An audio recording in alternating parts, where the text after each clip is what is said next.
Thank you for being here. I'm just taking a couple minutes to let everybody join, and I'm scribbling some notes. Um, Welcome. Thank you for being here. I'm Io. This is Professor Avol. We're gonna get started in like 60 to 90 seconds.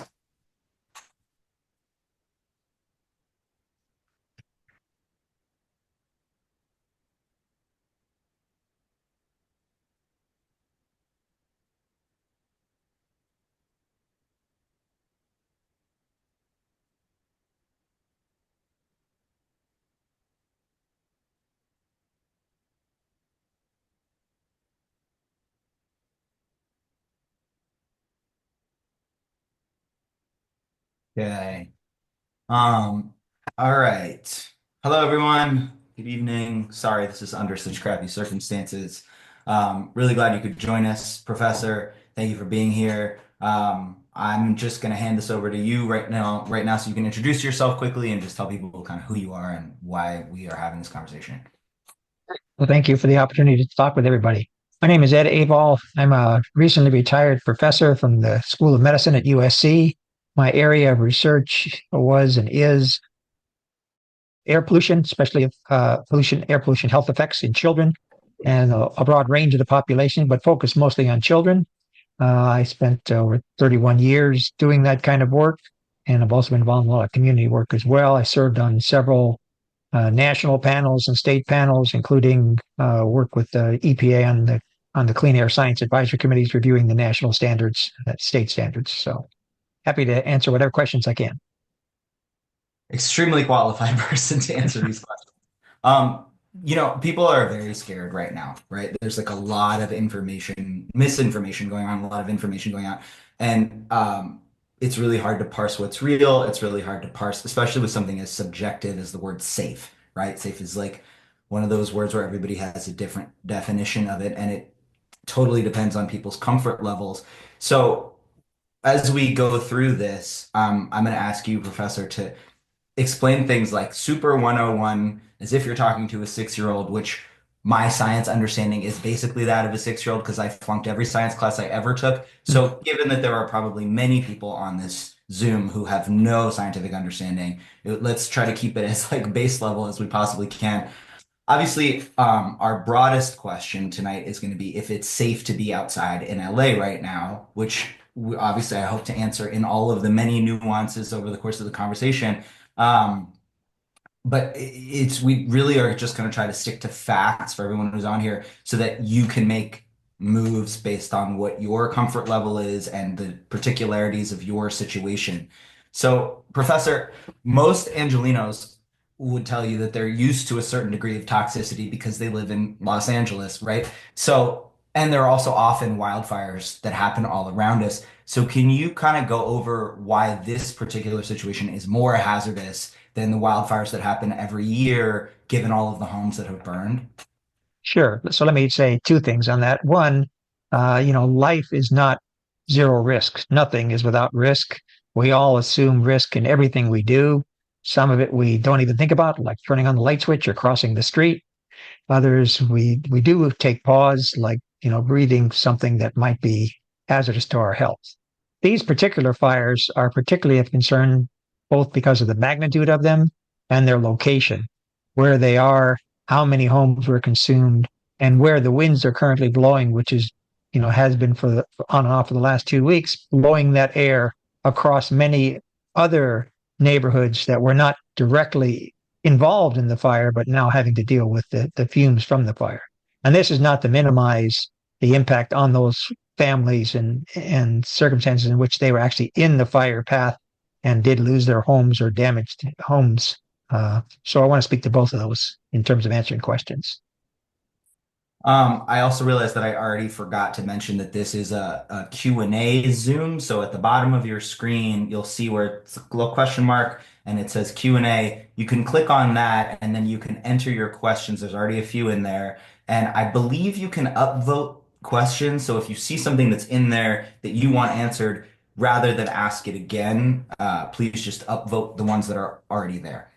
Um, and also, by the way, for anyone that has no idea who I am a person who lost my house in the Altadena fires and I have just been gathering information and sharing it as I go. So I'm in this with you, and if you are one of those, my heart is with you. We're going to get through it together.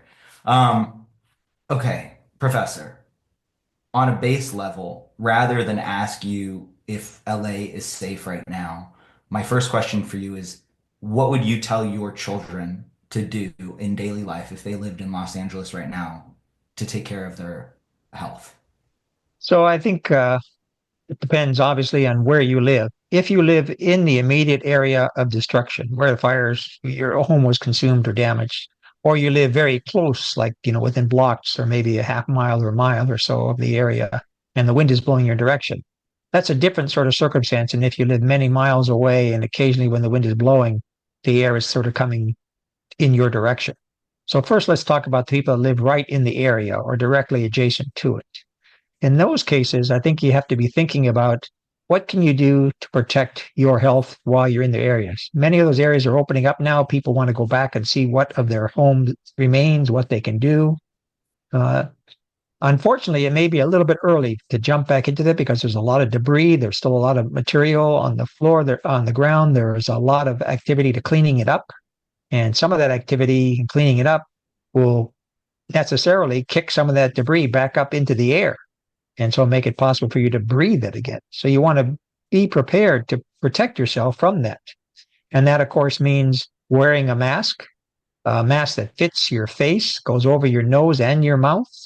An N95 mask would be ideal because that is an occupational health mask that is certified to protect you from the particles and so forth in the air, but it has to fit your face. If it doesn't fit across your nose and seal well across your cheeks, the air will get in on the side of it and completely, bypass the protective, but the potential of that mask. So I think you want to do that. You also want to think about potentially eye protection.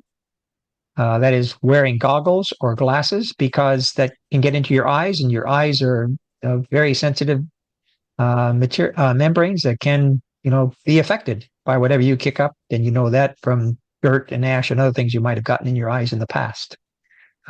If you're going to go into areas where there is cleaning activity, or if you yourself are planning to try and go in and do some cleaning and moving around and looking around through the rubble, I would strongly suggest you think about how you protect your body from any kind of impact and influence from the debris. And that means long sleeve shirts and long sleeve pants to protect your skin.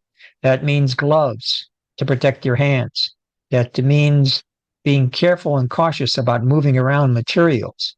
It means that if you're going to do some cleaning up activities, you think not about doing some direct sweeping, not about using leaf blowers, for God's sakes, but rather thinking about wetting the area, maybe with a mister or a spray bottle or even a hose or something. Try to wet down the material so that it sticks to the ground and doesn't readily resuspend into the air.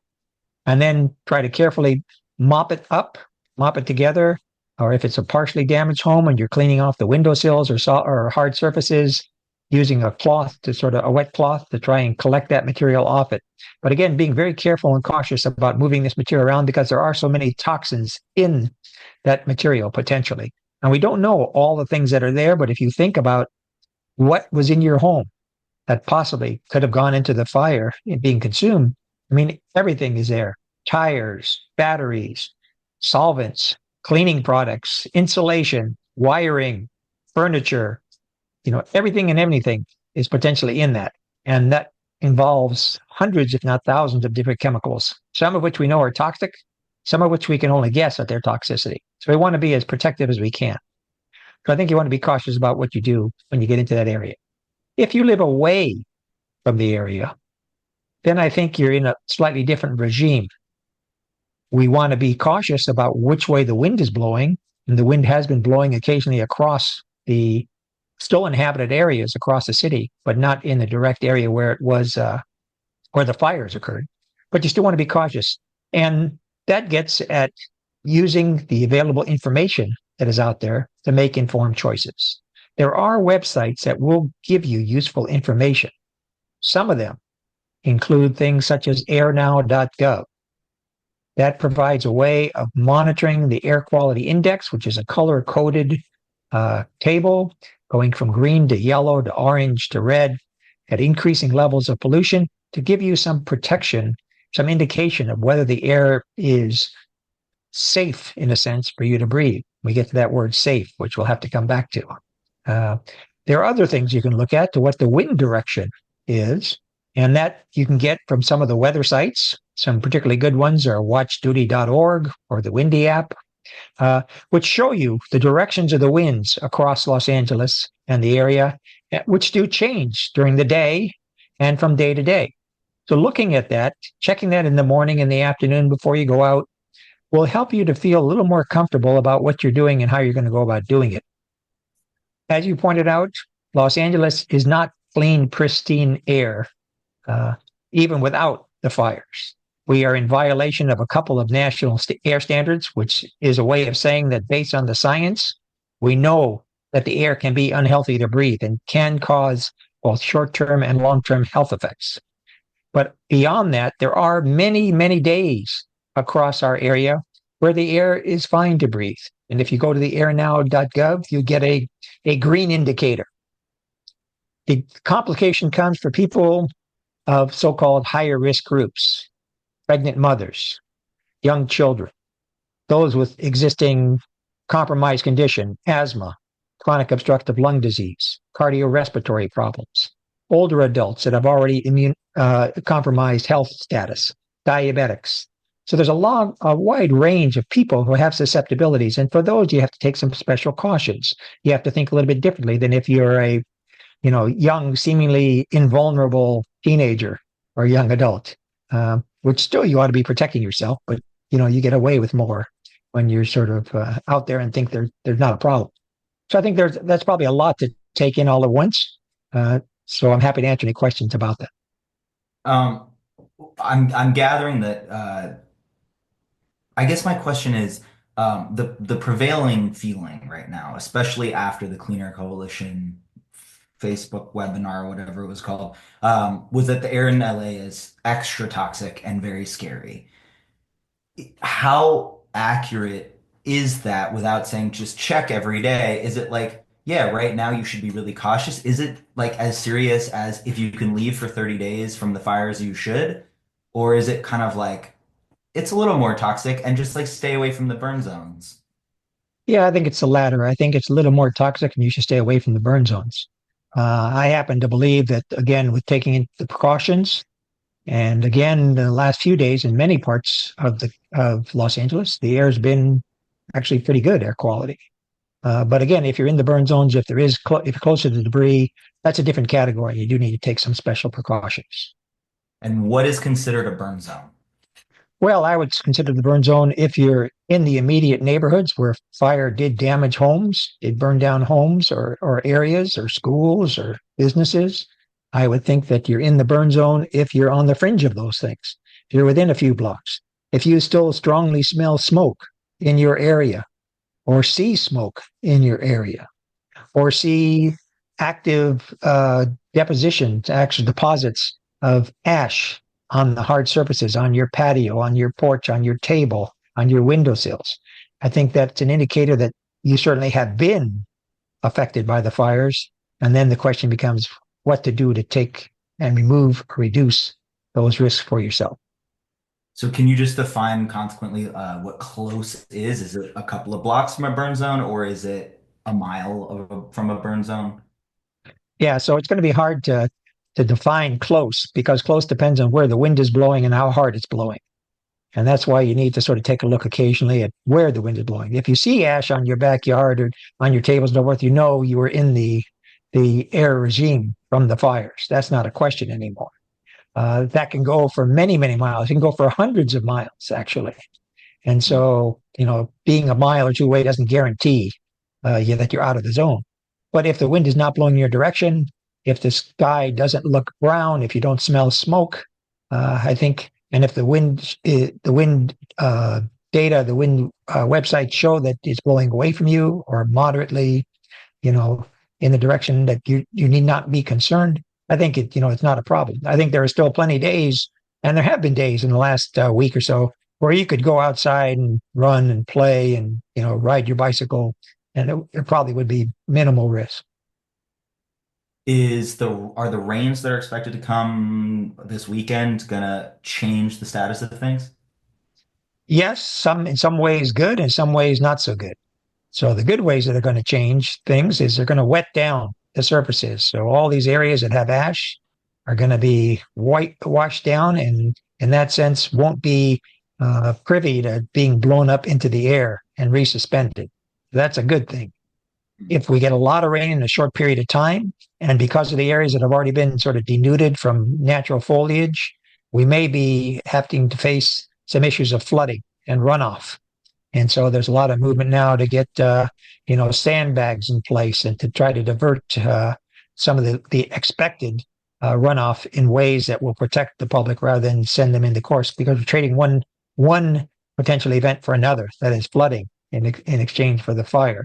And so we want to minimize the impact of that as well. Are there dangers if that water flows either into other areas or into, like if all of those toxins go into the water and that flows into the water supply? I'm sorry, I don't know anything about reservoirs. Is that dangerous? It's potentially dangerous, and it's not uncommon at all after rains to see the county issue warnings, for example, to stay out of the water at the beach because the waters run down uh, and deposit out onto the ocean and can contaminate the local beaches. And so you want to probably not a good time to be swimming or surfing for a couple of days post storm. Okay. We've got a lot of questions about specific ages and whether it's safe to have them outside. So you mentioned small children. I know a lot of people have elderly family. What about having kids or elderly friends, family members outside right now? So there's sort of two classes of people we can think about in simplified ways. One is adults, however you defined it, beyond, we'll say beyond age 15 or 18 or something. And again, for those people, those individuals, they can probably wear, for the most part, protective masks, the N95 respiratory masks. So in those conditions, they might think about, obtaining and using those. That would be important. Children are a different class because children have smaller faces, smaller structure. The adult masks don't fit on their face, so it won't really protect them. There are, however, a good line of masks for children, and those are so-called KF94s, which are a set of masks. I think they're made in South Korea, actually, but they are available in pharmacies, at Target, online. They're the ones that look like little kids, small little masks with little cartoon designs on them and so forth. Uh, those masks actually are made to fit a child's face. And by this definition of child, I'm talking about maybe age 3 to 12 or 15. So, beyond age 3. It's younger than that, it's really hard to get a mask on an infant or a toddler because they won't keep it on there.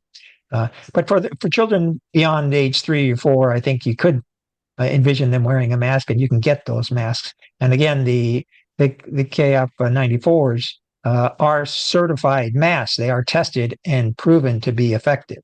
Some of the masks that have been in the market, you don't really know whether they actually work, whether they're imposters, whether they are real, whether somebody just trying to swoop in and make a quick buck, or whether they actually are, documentedly certified materials, which is why the N95, which is normally used in occupational health considerations, why those have been sort of touted as those are the ones to use.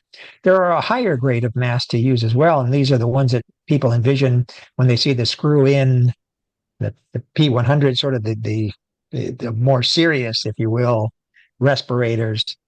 People may want to get those. Those work at a higher level of purification, and the canisters that they screw in, those filters sometimes are chemical filters to not only take out the particles, but some of the gases as well. That's another level of protection. But again, most people will probably feel most comfortable based on their experience with the pandemic to wearing the N95 masks and not feel too strange or out of sorts if they see other people in their proximity wearing those masks as well. Is the recommendation to wear an N95 or for kids to wear a KF94 anywhere in Los Angeles for the temporary time being, or just in areas close to burn zones?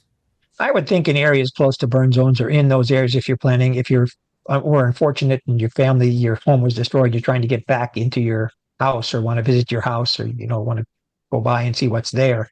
Um, in many places, again, depending on where the wind is blowing and depending on what the air quality index says, there's no need to wear a mask outside, in under most conditions right now. But you do want to take a look. You want to be informed. You don't want to just go out there and wait to see.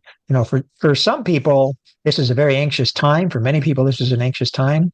And for children, for example, or young asthmatics, who one component of their asthma is an emotional component, that they can be very anxious, very nervous about this, that being so concerned might actually trigger an episode for them. So we want to be cautious and protective and comforting for them.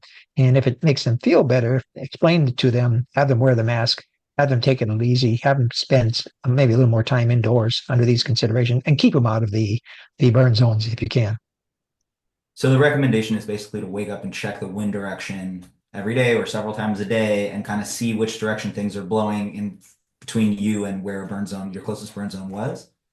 Yeah, I think I don't want to make it seem like you can't make a move without looking at several times a day at the websites. But I think checking a little bit if you're going to spend some time outdoors makes sense. I mean, that's what I do, and I'm able to go around my normal routine for the most part.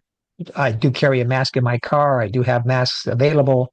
I sometimes use them, but most of the time I've been fortunate enough not to have to because things look like they're generally okay in the area.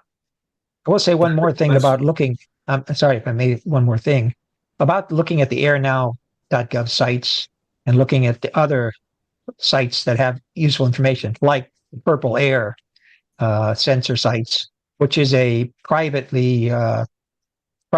sort of community low cost sensor that many people have in their backyard, where there might be several hundred of them across an area. Um, and it's useful to get that information because you get better resolution. The Air Quality Agency, the South Coast Air Quality Management District, only operates about 4 dozen sites across all of Los Angeles and Orange County and parts of Riverside and San Bernardino County. So it's a very large area. So they don't have a lot of sensors across that area. The Purple Air and other similar uh, instruments like that provide much more resolution. There are many hundreds of those sensors being operated by people out of the kindness of their hearts in their neighborhoods. And so you can get that information. But you have to be a little cautious about that information. Don't believe any one single sensor. Somebody might have placed their sensor right by their barbecue or right by their, idling car in the driveway, or maybe their instrument isn't working. And so you look at it and you say, well, I live here, so I'm just going to look at this one instrument, and this one instrument may be high or low. I think it makes more sense to look at the half dozen or dozen instruments in your general area and sort of say, well, most of them are green or most of them are yellow. So on average, that's sort of an indicator for what it should be, not any one specific sensor. Yeah, there's a lot of questions about AQI. Somebody said the Air Now app shows that the air is clean, even right up to the burn zones. How is that possible? It makes me not trust the app.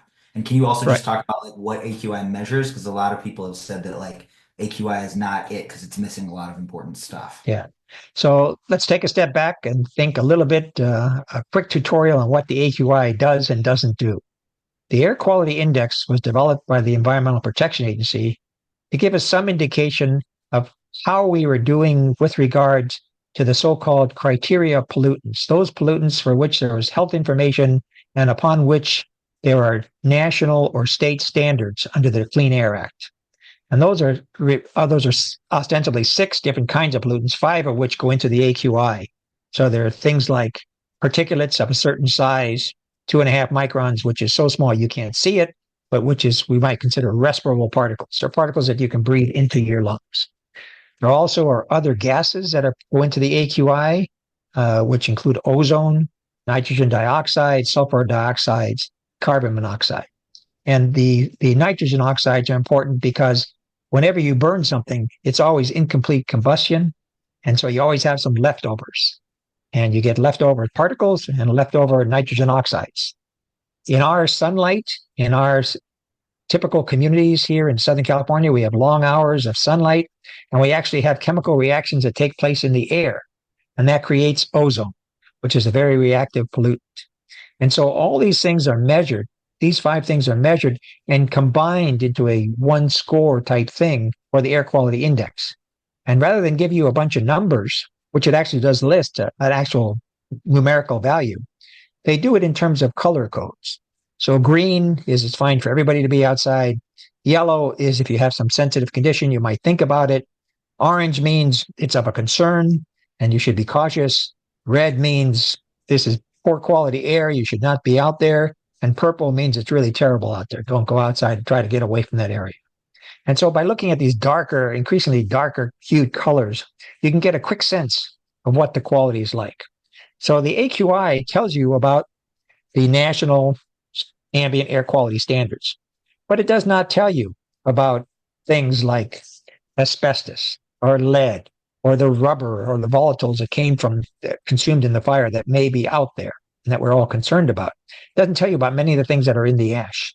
However, because it's a combination of the particles and some gases, it does give you a somewhat accurate description of where the air has come from, where it's going in terms of blowing in your area.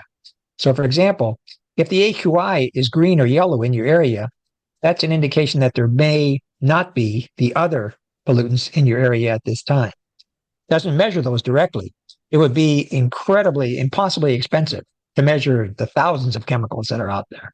So we just measure these five because they were so stipulated under the Clean Air Act. So it gives you some indication. It's not a total picture. Again, the ashes, which are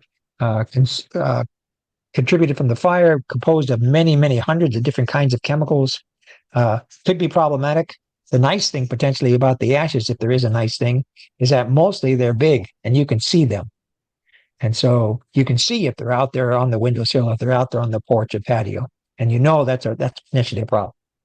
You shouldn't dismiss your own senses. If you smell smoke, if you see smoke, that's an indication to you that there could be a problem there. You don't need somebody to tell you if you can smell it.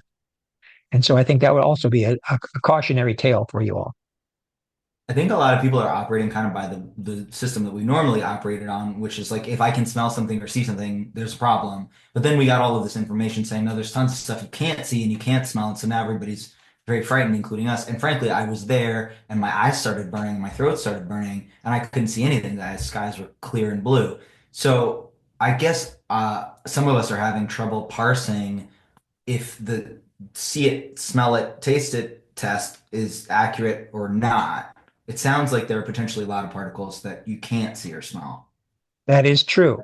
But there is a portion that you can see or smell. All I'm saying is don't rely on any one source of information.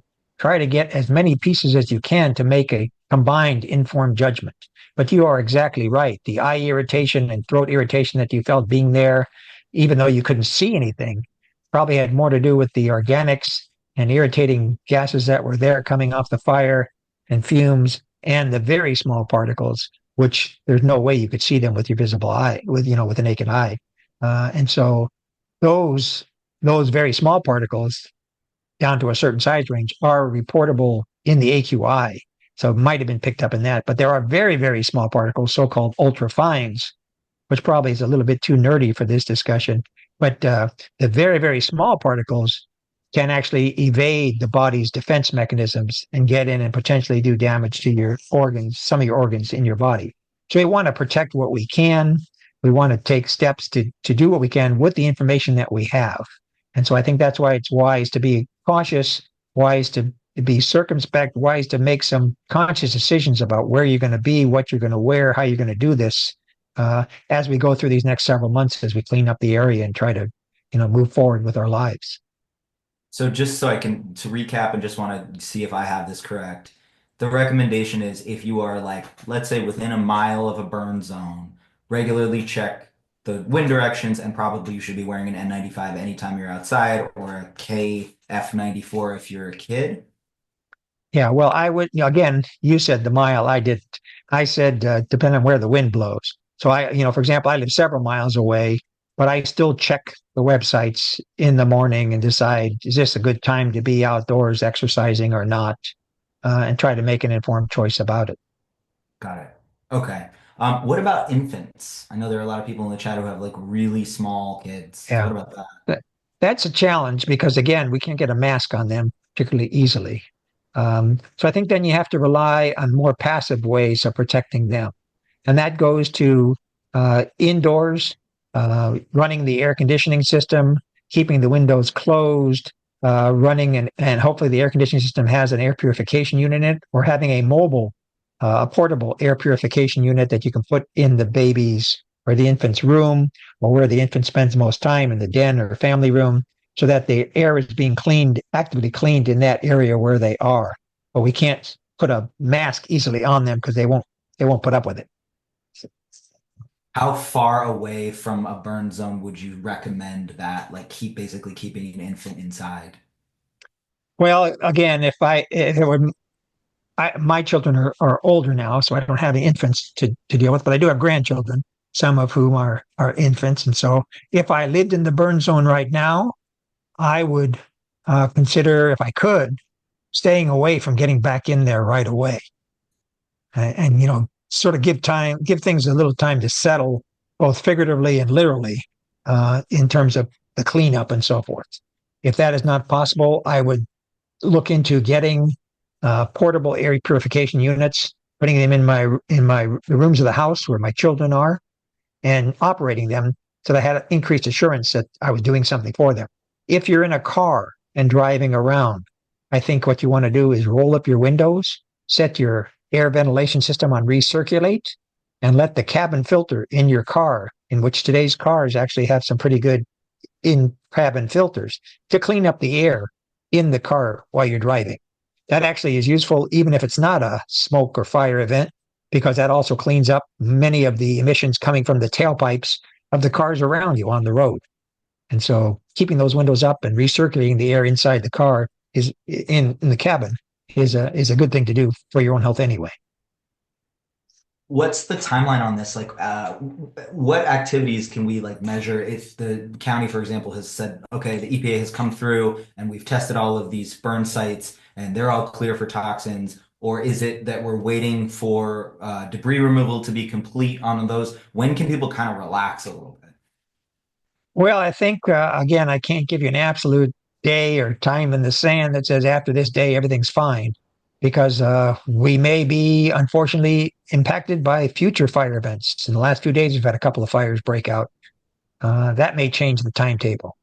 The timetable for what is being done in the neighborhood in which you live, when the debris is being cleared on the streets, when the rebuilding is going on the homes around your home, may also affect when it's, so-called safe for you to get in. And as you mentioned, safe is a relative term. What is safe for you, or what are you willing to think of as safe, may be different for what I'm willing to think of as safe in terms of how much risk I will endure and how much risk you will. And again, that factors into your state of health, your genetic disposition, your age, your location, all these other things. So it's not very, the biological variability from person to person is enormous, and so it's not an easy calculation to say it's safe for you but not safe for you.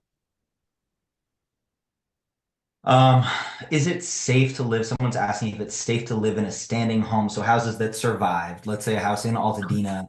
I mean, was on a Zoom call today with some builders, and my understanding is that anyone who's in those zones will be surrounded by literally 9,000 construction sites. So if they have no other choice but to be there, I would imagine that's going to kick up a lot of toxic stuff as all that debris removal is happening, right? And Yes, construction. I agree. I mean, in some ways, it's both a blessing and a curse that your house survived in the middle of all the other destruction, because you, just as you say, you will be right in the middle of all this debris clearing.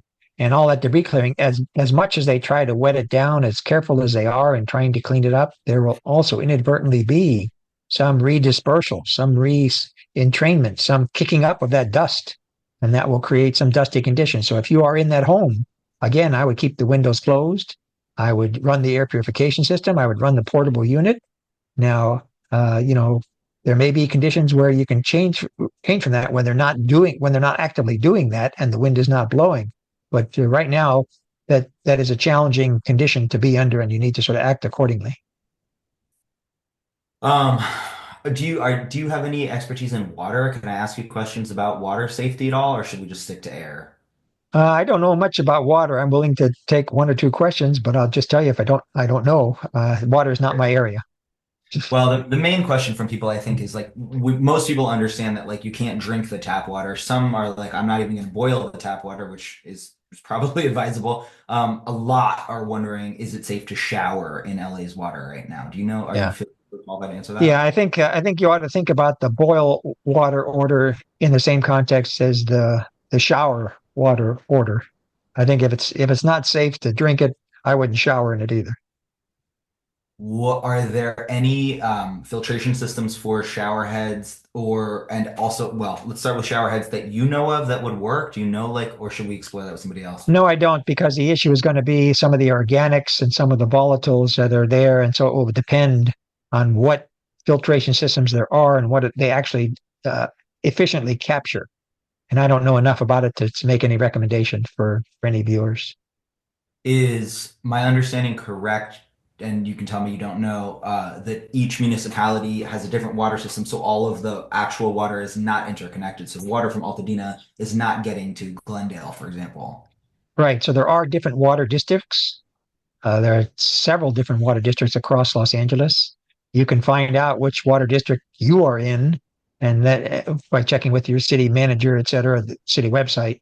But they are different, and they don't directly connect. And you know, it's not like everybody goes into one central pot and pulls from it. So for those on the call, the advice that I also got separately was you can look at your water bill and whoever you pay your water bill to, you can call them and ask them for the safety update on your water. And it's probably also going to be on their website. And if they are, the direct advice I was given is that if they are being unwilling, you can band together with neighbors and demand more information en masse.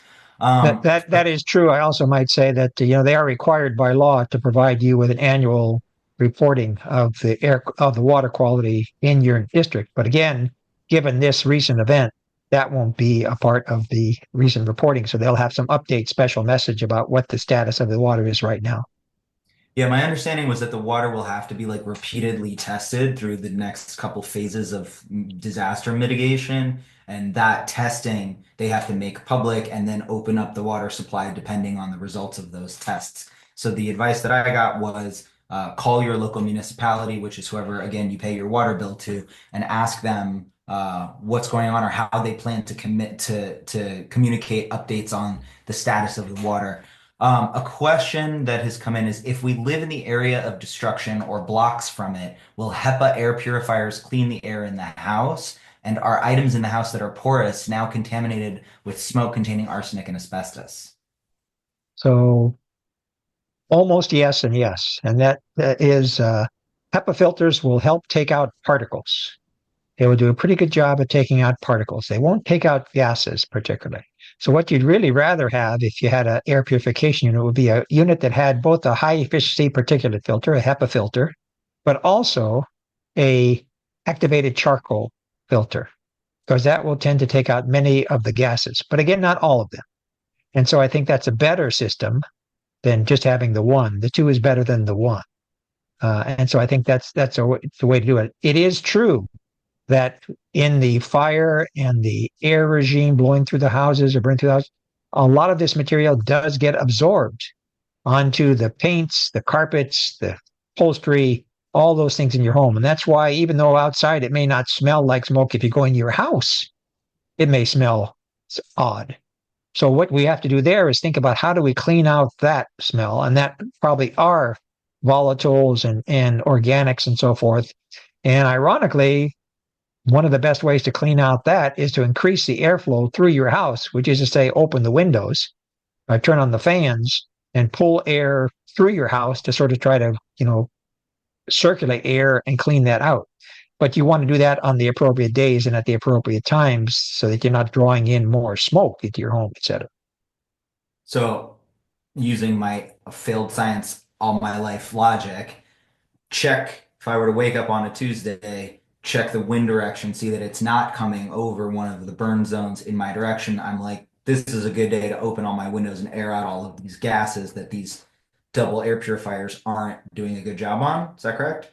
That's correct. So long as you also look out the window and go out, maybe go outside on the porch and take a look and make sure nobody's decided to start cleaning up the debris in the house, down the street or next to you. Okay. Got it. Okay.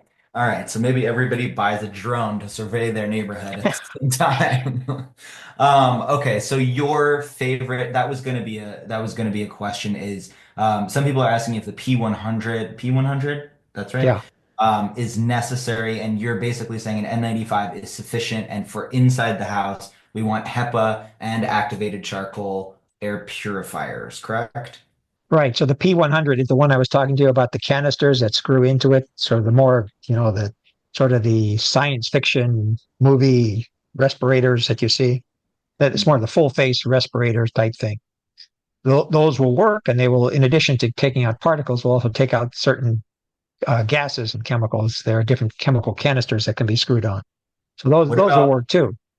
like someone's asking about VOC filters that are Right. being marketed. Is that a thing that people should be looking at? Well, it's a thing. I mean, VOCs do exist. These volatile organics are the things that we were talking about that may be outgassing from the furniture now that after all the fires passed, the smoke and so forth has passed through. There's sort of a chemical balance. First, it gets sucked in, then it gets, released out, and it goes back and forth in ways we don't have to get into. But the point is that they are still there. So if you had a P100 respirator and that was, rated for taking out some of these VOCs and you had a health condition that you were particularly concerned about and in the home and otherwise smell it, that might make some sense. But again, uh, there are so many different chemicals out there, some of which are less toxic, some of which are more toxic, and there are so many different ranges of health status that I think it's going to come down to a personal choice about what you feel comfortable doing. If it's keeping you up at night, anxious about it, it might be worth getting that and doing that because then you'll feel like you're doing a little bit more. But it may not be necessary in all these circumstances. Or if you have underlying health conditions. What about there's two groups that I want to ask. One is humans and one is not. Pregnant people. What is the recommendation for pregnant people right now? Right. So pregnant mothers or either prenatal or postnatal uh, need to be sort of specifically concerned.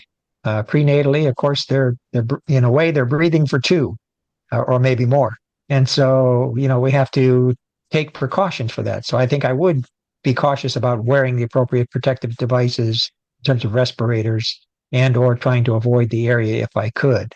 The other thing, of course, is the mental health component to all this. This is being quite an anxious time for everybody, and we want to try to allay and address the mental health aspect in all this. And so, particularly for pregnant mothers, but also for anyone experiencing sort of mental health issues, you want to try to, be able to verbalize your concerns, to talk to somebody if you need to, and to take the appropriate steps to take care of that aspect of health. We talked about organ systems, so not about sort of the mental aspect of it, which is an issue.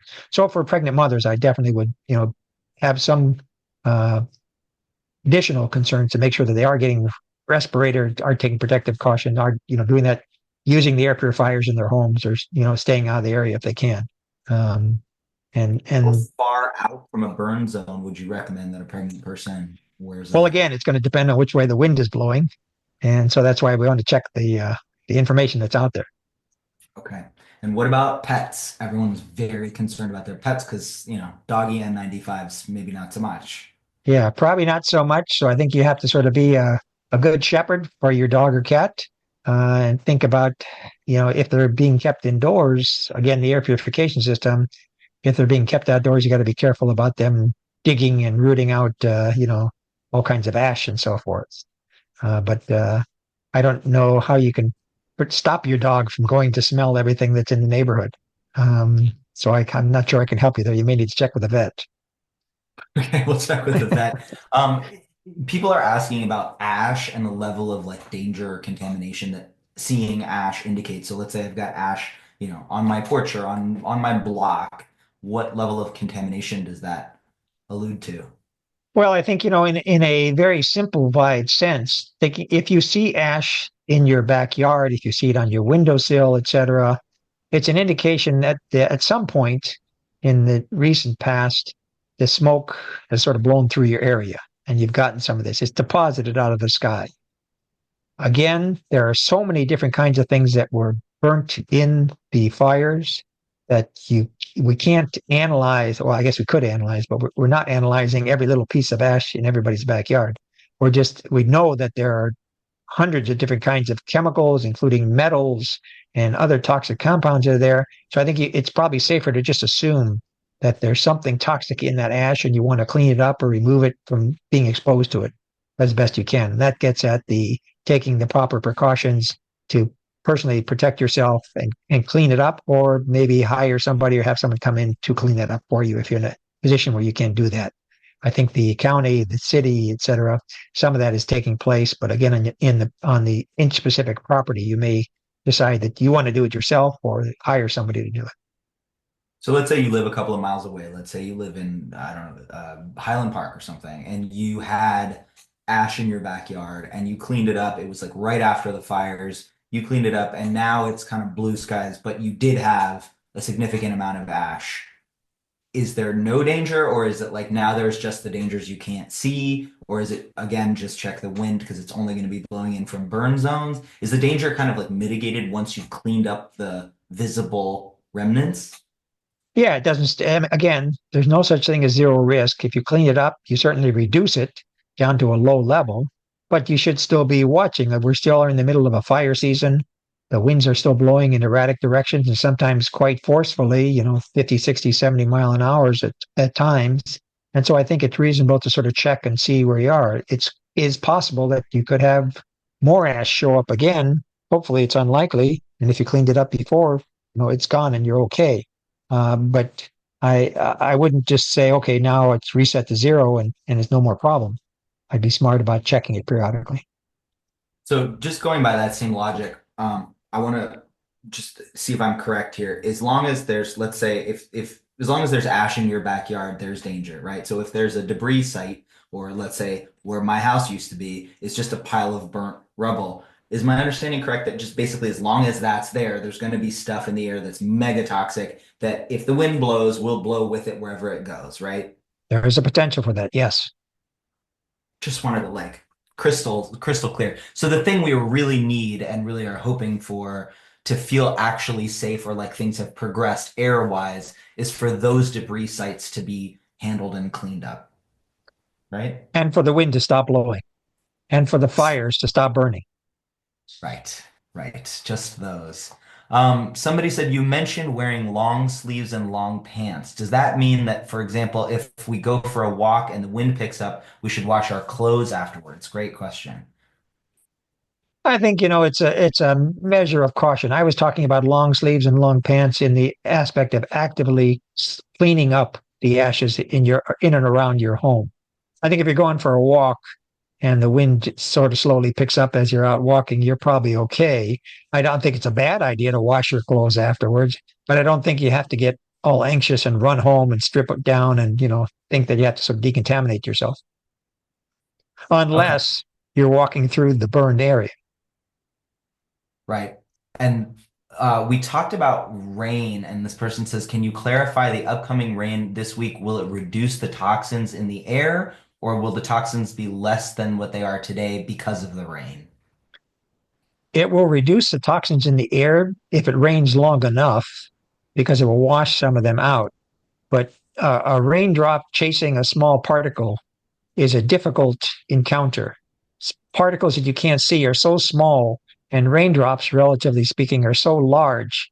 It's like trying to hit a fly with a basketball. Some of that happens, but not very often. But if it rains long enough, it will actually reduce and clear up the air. Again, this is probably more fluid mechanics and physics than anybody wants to know, but it turns out it's the clouds and the electrostatic machinations of the clouds that actually clean up the air more than a raindrop washing something out of the air in general. So I think Mm, that the rainstorm will help. It will help again. It'll help to dampen down the surfaces and keep that material from blowing up and around. So that's a good thing. But again, the cautionary note is that if it rains too much or too much in one place, or if flooding occurs and runoff occurs, we have to be thinking about where that runoff goes. There's a lot of comparisons happening to post 9/11 New York and like things that you can't see in the air, and so many people getting sick in New York. And I think a lot of people are wondering if this is probably not something you're going to answer with any concretes, but in an ideal world, should people be moving until, because again, like I've been on all these conversations about the debris removal process and the rebuild process, and estimates are faster if you can afford to pay for debris removal privately, much longer, 6 months or so, if you have to have the county do it. So if it's going to take 6 months for a lot of these debris sites to be cleaned up, and every day you have to check the direction of the wind for it to actually be safe for you to go outside in LA, in an ideal world, should people leave until most of that debris removal has happened? Well, so let me say a couple of things, both about 9/11 and about, moving away. First, with regard to 9/11, um, I think, there are some similarities, but some important differences. The New York configuration of housing and buildings is quite different than Los Angeles.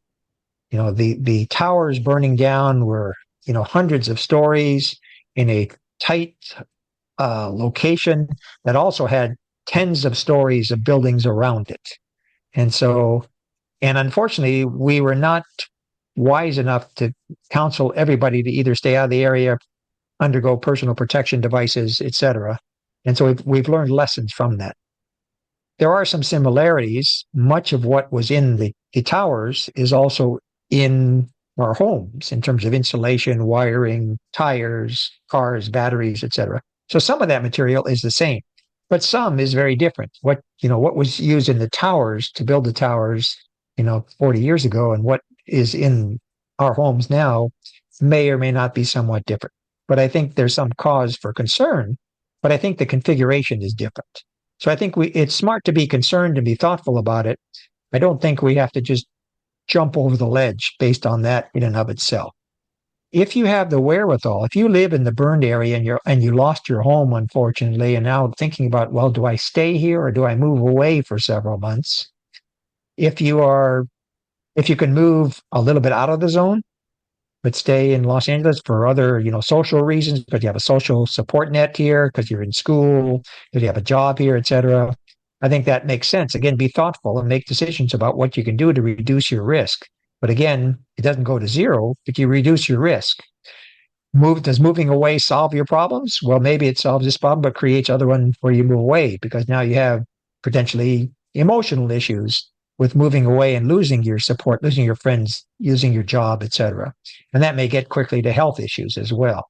And so there's no guarantee. And there may be exposures where you move to. So I think that, you have to sort of think and weigh about this. If I was in the position, if I had lost my home in Altadena, for example, and I was facing, well, do I move away from Los Angeles or do I, just gut it out? I think I would look around Los Angeles for other places to live to stay here. I mean, I grew up here. I'm an LA Unified kid.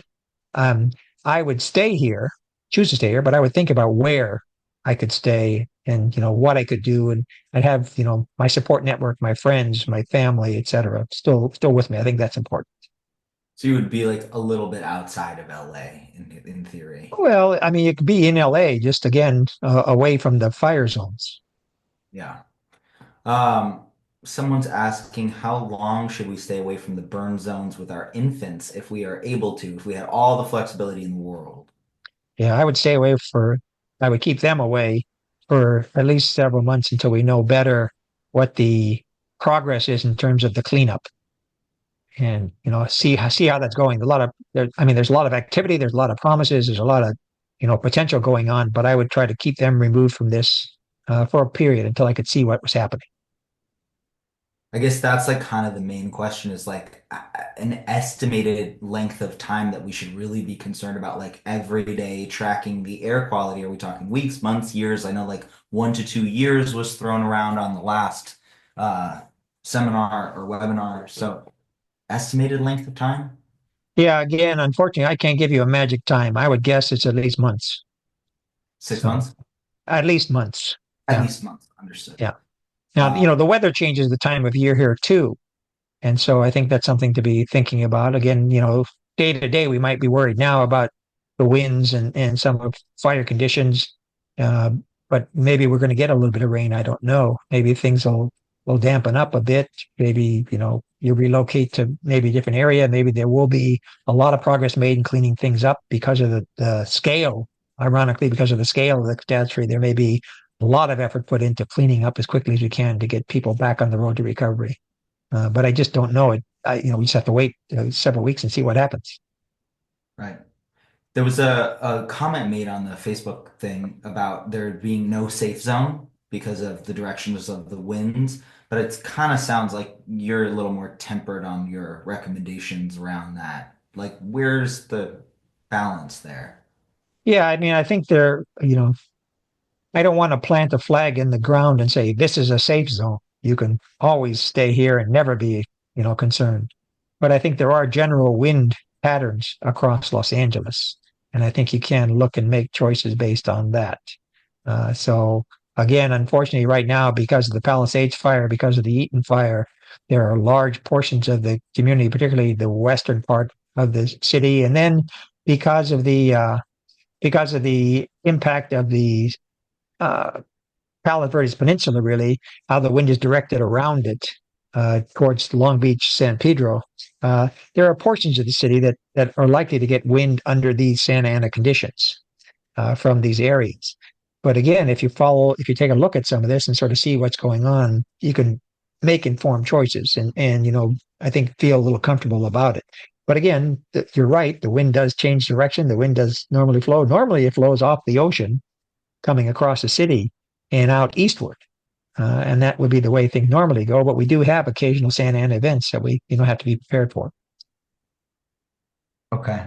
Um, so just to kind of like recap here for those who maybe have come in late, basically and I'm just going to recap this and you can correct me if I'm wrong. Everybody in LA should have some N95s or KF94s for their children on hand, and they should check the wind directions every day, depending on where they are in proximity to a burn zone. So obviously, the first thing would be to identify where the burn zones are, and then check the wind direction and see if that day the wind is headed towards you passing through a burn zone, in which case the recommendation is definitely to wear an N95 as an adult, a KF94 on a child. Keep infants completely away from anything related to a burn zone. Same thing with pregnant people, and same thing with elderly or at-risk health condition having people, right? In general, yes. I think, again, there are no absolutes. Don't feel like you failed miserably if one day you say, well, I just got to go into that area. And that's the way it is. If you smoke one cigarette in your life, there's no guarantee you're going to get cancer or not. There are a lot of variables that go into it. You raise your risk a little bit, you lower your risk otherwise. I'm not being an advocate for smoking by any means. I'm just sort of trying to explain, the relative risk aspect of it. But to the extent you can protect yourself and take those steps, I think it does make sense to check and, act accordingly. And I was talking about checking the sites for both air quality index and wind in terms of making choices about exercising outside, spending time outside. There's no, I think exercise is important. Activity is good for all of us. We should all get more of it. But I think where and when and how is important. Even without the fire, without the winds, there are times and places to exercise. We don't want to exercise down busy streets of traffic, but rather, in quieter neighborhoods away from the cars and trucks. So, this is all, again, relative risk. People who have pools are curious about like if their pool caught a bunch of ash or dust. I'm assuming the recommendation is for them to drain it, right? I don't know. They'd have to check. I would think that there's no question, but that it caught some of the dust and dirt and debris in the water. Their filter system, it probably need to check that. It may be a little clogged with some of the ash, etc. But it may well be they drained it. I'm not the one to speak to for that. What about I certainly wouldn't go swimming in it right now. I'd sort of check it first. yeah, I certainly wouldn't. If people have been exposed, is there anything that they can do to like detox? You mean people individually, like their bodies? Yeah, like if somebody is like walked into a burn zone and didn't know, for example, and is feeling ill or feeling like congested or burny, whatever, what is the recommendations for them to detox if there are any? Well, again, I think in the acute way, I think you want to minimize any further exposure. So you probably do want to shower it off, wash it off. You want to wash your clothes. If you have persistent cough or that lasts more than a day or two, you might want to check with your physician, and they may want to see you medically to evaluate you. Um, Again, your body has an amazing array of defense mechanisms, and some of this may truly be acute, and then your body, you will fight it off, recover, and heal from it. But you want to be smart about taking care of yourself. Can we talk about VOC purifiers quickly? Like, are any of the marketed VOC purifiers useful at all? I don't know of any VOC purifier that I could recommend. I'm just not familiar with them. So I don't know. I mean, I'm not disparaging them and saying they don't work. I'm just saying I don't know enough about them to say use this one or use that one. Understood. That's totally fine. What about apartment HVAC units, like when they have them on the roof? I know somebody was mentioning that she was in an apartment and because the air was being circulated in from outside, she got some kind of respiratory infection. Um, would toxic particulates come in and should they get the ducts cleaned professionally, like in their apartment buildings? So the problem with air conditioning systems is not so much the air conditioning system itself, but the upkeep of them. Typically, air conditioning systems often may not have the maintenance schedule that you'd like them to have. There's particularly a problem, or in the past has been a problem potentially, for schools. The money is not there to maintain the system, but it might be there to get the purchase of it initially in place. So I think it's reasonable to ask the question of the manager, what is the status of the air conditioning system? What is the quality of the filter in that system? When has it been replaced? What are you doing? That's true in schools as well. Many of the schools have air purification systems in the central HVAC systems for the classrooms. But you want to check, when was the last time these were updated, checked, cleaned, etc. And again, even though they may provide some level of safety, I think even if you have an air conditioning system that doesn't have any filter in it, just by virtue of the fact that it's operating will help clean a little bit. So I think then you want to augment that with a portable air purification unit that you put in the room. And to recap, the recommendation for those air purification units indoors is both a HEPA filter and a activated charcoal filter. Um, That's what correct. I would use if you could get it. Yes. Okay. And How do, there are a number of manufacturers that you can go online and see those. Blue Air makes some excellent ones, but there are a number of them that do as well. okay. A lot of parents are concerned about their schools because they're near the burn zone and they are just like not doing anything and they're keeping a lot of kids outside. What are some ways that they can hold schools accountable for air quality and safety? Like, what are things they can reference or ask them to do? Well, I think, collectively, the parents can get together and ask the superintendents to be responsible, force that issue with them to respond to it. I think, again, many of the schools do have air purification units, central systems that should be kept well maintained. Certainly, post fire should be maintained, checked, evaluated.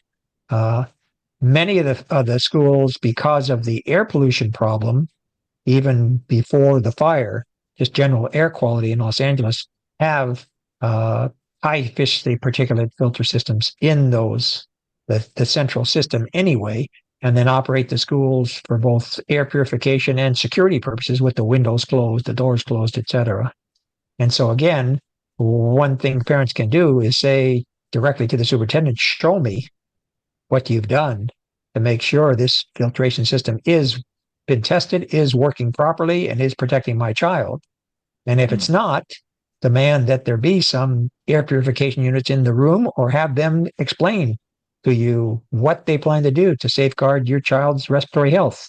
And this is not an idle consideration because while children are growing till about age 18 or 20, their lungs are growing as well. And so over the arc of their lives, exposure in the course of that growth period can affect them for many, many years. So you want to be sure to protect them to the extent that you can. Again, now, In reality sense, one day of exposure, there's no guarantee that one day of exposure does or does not affect their ultimate health. So what we're trying to do is just minimize whatever undue risk we can. So if we can do something to protect that child on any given day, we want to do it. Okay, so is there in a situation like this, like if I had a kid and the recommendation was for my kid to wear KF94, but also my kid had to go to school, I would probably want to go talk to the school about whether or not they were requiring that children wear masks when outside. Is that something that you would look into for your grandkids? I think that's a reasonable expectation. Go and say, if you're putting my child on the playground, is anybody checking the air quality before they go out? What is the, if you send them out for recess, has somebody checked to see that, the air quality is such that they can go out and have a good experience while they're exercising? Yeah. And the school may say, well, no, the bell rings at 10:30 or whatever, and we always send the kids out at that time. And they say, well, maybe check the website. Okay. What about there's a question about the difference between carbon and charcoal filters. Is there any difference? So we're talking about the same thing. Activated charcoal is carbon. There's my science knowledge coming in clutch. Okay, I'm just gonna do a quick check for like last burning questions. Is there anything that you think I haven't covered that's really important? No, I understand that there's a lot of anxiety and concern out there, but I think, everybody sort of has to take a step back and understand that there are a lot of people trying to do the best they can. We don't have complete information. You need to sort of take a breath and think, what can I do to minimize my risk, understanding that I can't make it zero, but what can I do to decrease it, that I feel comfortable, that I feel empowered, that I'm doing what I can to safeguard my family and myself, and to take the steps that you can. And if, after taking those steps, you still say, I still don't feel I'm doing enough, there's another level of what can be done, including potentially, I guess, moving away. Although that seems like a pretty extreme possibility, and not everybody will be in a position to do so. But I think you can do that. And again, there's a lot of good information. You're right, there's a lot of misinformation out there, but there's a lot of good information too. And I think you should not rely on just one source. You should try to get several different kinds of information, see if they agree with each other or if they're in conflict, and and challenge the people that you think should be giving you information, like the superintendent of the school districts, like Mm. the county health department, like the air quality managers. If you believe that there's something that you don't know, you can ask them. They'll tell you, we don't know the answer to that question, or here's what we're doing. They are happy to try and comply. They understand the importance of this, and they will move to try and help you. Somebody is asking if you live or work within 10 to 12 miles of either major fire site, Palisades or Altadena, should skin and hair always remain covered, especially those of us who wear hairstyles that can't be washed daily, like braids, locks, twists, wigs, weaves, or miscellaneous protective hairstyles? And if so, for how long? Months, Yeah. years? Well, I guess I should say I wish I had that problem with hairstyles, but I think regardless, the issue is I don't think you need to worry in that sense. I think if you're 10 to 12 miles away, you're probably fine. Okay. Again, you need to be cautious and think about which way the wind is blowing, and again, all the other things, other provisos we've already talked about. But I think you're probably okay. You don't need to wear hair protection. Is there going to be some type of official finding on like the levels of toxins that's going to be released to the public? And like, is this research like being conducted? A lot of people are like, why isn't LA saying anything? And it feels very like nefarious. Is Yeah, that a well, thing that's happening? I think there are several studies underway. I think there are several research groups that are looking into how they address this issue. They are starting the research. It's early days in some sense. They're collecting samples. They are recruiting people to participate in this research as voluntary participants. So I think that part of the answer is a lot of that is underway. And, as that information becomes available, it will be shared, but it takes a little time to collect that information, to make sense of it, and then to report it back in a responsible way. Hmm. Um, in terms of checking the wind, I have a feeling that some people will check that website and then some people will go outside and go, doesn't feel windy, I'm fine. Is Yeah. that a very base question, but is that an accurate representation of whether it's windy? No, but if it makes you feel better doing it, that's okay. I mean, I think the issue is, there could be different wind directions taking place, 6 feet off the ground where you are and your finger is, and 100 feet off the ground where the wind might be coming and moving across the neighborhood. And certainly the trees, the houses, the walls, the hills, etc., will shape and curve and twist the wind in certain ways. So I think, to look at sort of what's happening, you really do want to take a look at some of these larger wind sites that look at it across the broader area. But, if you feel more comfortable, if it makes you feel better going out and sticking your finger in the air, that might be of some use. I'm not completely disparaging it. I'm just saying it's not going to tell you, I think, what you really want to know. Okay, so you definitely want to check your wind websites every day. So, to recap again, because I know we're running low on time now, what I have understood is mask up generally, check the wind every single day. And what we're really waiting for is for all of those debris piles that were formerly our homes to be cleaned up, for toxins to really be gone, for things to be feel much safer. And if you are in high risk population of any kind, always wear a mask for the next few months, pretty much.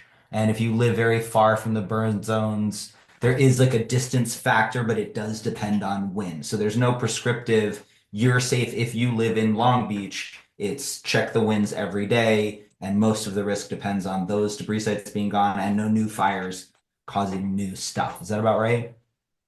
Well, I think that's probably a little bit more on the extreme than I would have actually gone. I would Okay. say, checking it is good, checking it regularly. I would say that wearing a mask makes sense. May not have to be every day, but again, based on what information you gather, you may choose to wear a mask on that particular day.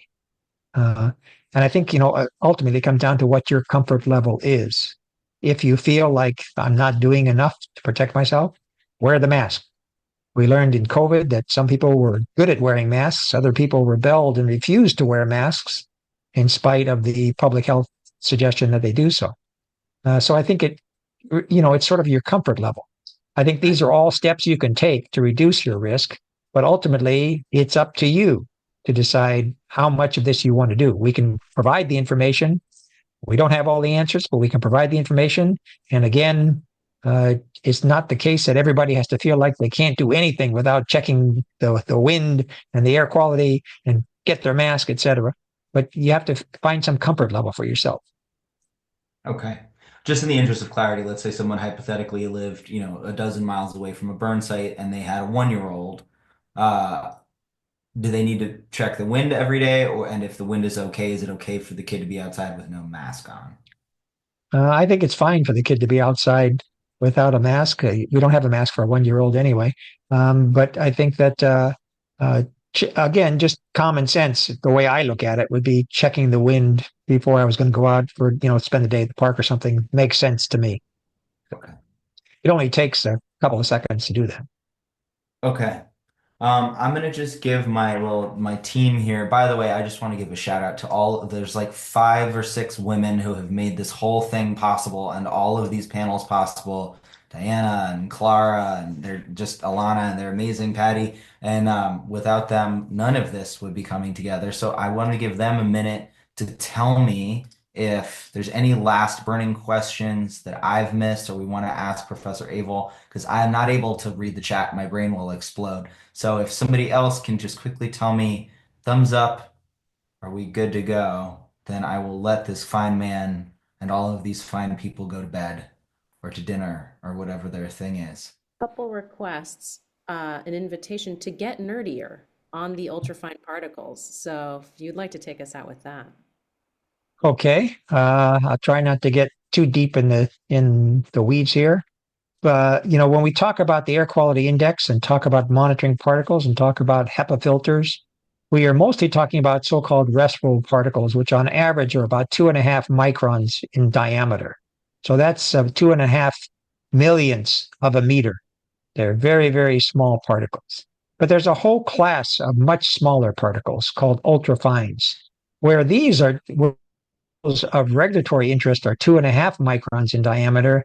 The ultrafine particles are zero point 0.1 in diameter. And again, those are so small that they actually can get past your body's defensive mechanisms, get into the bloodstream, and do a sort of damage. This is just in the air pollution sense, not even in the fire necessarily sense. So these are always around to some extent. They're in any kinds of fresh combustion, like engine operations, burning of diesel or gasoline. There are very small particles that come out the tailpipe. They coagulate in the air. They bump together and they make bigger particles, but some of those very small particles still exist. Very small particles can be very high in number in a small volume of air because they're so small. A lot of them can be in a very small space, uh, and they potentially can be a surface onto which different gases can sort of absorb onto, sort of like thinking about a sponge, and they just sort of suck up what's around them. So the small particles can be a vehicle for getting things into your body that might not normally get there. And that's part of the concern. There have been a lot of studies over the last decade or two looking at ultrafine particles, and although there's no federal or state standards for them, we know enough in the respiratory world to be concerned about them. We know that they are associated with identifiable negative health outcomes, including things like cognitive effects, uh, effects on your brain. And as I mentioned before, alluded to children being able to stay on task, to pay attention, to ADHD related activities in class, in later life, to affect the trajectory of dementia patients, of Alzheimer's. So these particles can be quite dangerous in terms of our ultimate health. And again, because they're so small, because they can get into the bloodstream, because they can travel to any organ system, one we've looked carefully in carefully structured studies with thousands of people, we have found effects. So we see effects on obesity, effects in diabetes, effects in liver disease, effect in brain function, uh, and so effect in cardiovascular health. And so these are things that we're trying to deal with. Part of I mean, it's not the only reason, but it's a motivation for why we want to move away from burning things to create energy, burning oil, burning gas, burning coal, and move to electrification. So we're not burning things. Burning things is inherently inefficient. There's no way we can do things at high enough efficiency. There's always going to be some leftover byproducts. That's why when we have campfires and so forth, they may look rustic. If you have the campfire and the fire in your fireplace, looks beautiful, but it sends smoke out the chimney. And so that's the same sort of issue here. We want to get away from burning things to create energy. And we need to think of cleaner ways to do that. Hopefully that wasn't too nerdy. Oh, I understood it, so it couldn't have been that bad. There was a question that did keep popping up, and I'm also curious about is vegetation. So, like, if somebody had like an at-home garden or some, farmer's market or a community garden or something, if stuff settled on it, I would assume that that soil is now toxic. So anything that was growing during the fires kaput. I know that's not your area of expertise, but Well, I think again we have to think about what makes sense here. I would be a little cautious about eating homegrown lettuce or leafy vegetables because that could deposit right onto the leaves and might be problematic. But I would have less concern about eating avocados or oranges or things that had a, a rind or a protective coating on the outside. mm, Um, and so I think, it's a mixed bag. Fortunately or unfortunately, many of our local farmers markets have produce from Fresno, from Ventura, from Santa Barbara, from places that are farther away and out of the fire zones. And so I think it might make sense, before we purchase them this weekend or whenever the next farmers market is in your area, just to ask the grower where, from and, make a decisions based on that. so if you had an at-home garden, as we did once upon a time, you probably want to cull your soil and your current crops and plant new stuff and start with fresh soil, right? Because that would Yeah, have. I don't know. I mean, I think the soil is less of an issue. It possibly is an issue, but I think it's more the issue of, I would maybe call the leafy vegetation that I have, the things I've been growing, maybe not eat this crop, you know, pull that out and start anew in a little while after the rains. Okay. Um, I think that we have taken up enough of your time. I know there's a billion questions that haven't gotten answered, but there will always be a billion more. Thank you for covering as much as you have with us. I'm going to be continuing to put more information out on Instagram. So if you are already following me, follow me. And if you are not, I loves you on Instagram, and I will follow up with Professor Aval if there's more stuff or pressing things or as things change and progress. I'm happy to be a conduit of information as best I can. And yeah, Professor, thank you so much for your time. It's really wonderful and generous of you to answer everybody's very concerning questions.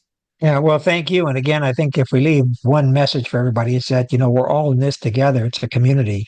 And so we have to share the information we know. We have to weed out sort of the misinformation and try to point everybody in the direction of ways to make useful decisions. And again, I think you should not be beating yourself up for not taking every single possibility you can to ultimately protect yourself from everything. That's not possible.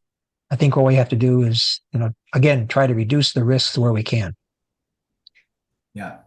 I'm gonna post a TLDR on my Instagram tomorrow, which professor means a don't read, talk later or something or other, but I think it needs a summary. I'm gonna post a summary on my Instagram tomorrow for everybody who's here or has already left and synthesize this information much more quickly. And yeah, more to be seen. TLDR means too long, didn't read. Okay. I've joined the Gen Z. All right. Thank you so much, Professor. And thank you, everyone, for joining us tonight. And see you guys all soon. We'll get through this together. Okay, take care. Bye.